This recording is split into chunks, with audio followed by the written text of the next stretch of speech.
where English is almost as common as Arabic. Okay, this is the young man. 80% of people here are Palestinian American, including 15-year-old Mansour Hamdan. We met him on a day he was due for a medical checkup. This was him just a few days earlier, rushed to the hospital for an emergency surgery after trying to protect his village from Israeli settlers. I was standing like here in this place, then they hit me with a stone in my head, leaving him with a broken skull. Village officials say the attackers were from a nearby Israeli settlement considered illegal under international law.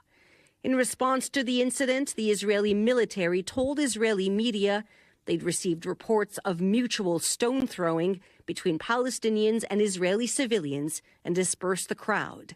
I could assure you that right now we're being watched as we stand here.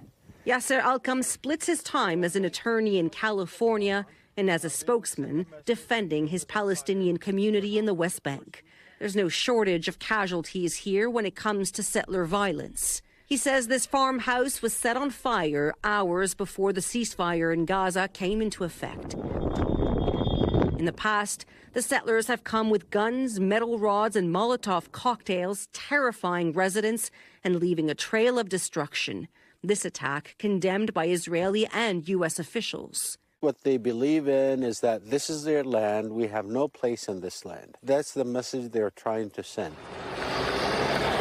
In fact, many here believe it's also the message the new U.S. administration is sending. I, Donald John Trump. On his first day in office, President Trump lifted sanctions imposed by Joe Biden on extremist settlers. The president now suggesting Palestinians in Gaza be moved to neighboring Arab countries. Idea applauded by prominent far-right Israeli politicians Bezalel Smotrich and Itamar Ben-Gvir, who believe Israel has a biblical right to the entire West Bank. It is the honor of my lifetime to earn... During her confirmation hearing, the U.S. ambassador to the UN was asked if she agrees with both Smotrich and Ben-Gvir. Is that your view today? Yes.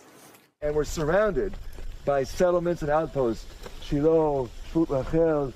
Arik Asherman is a human rights activist and a rabbi. He's got something to say about the biblical claims over the West Bank being made by politicians.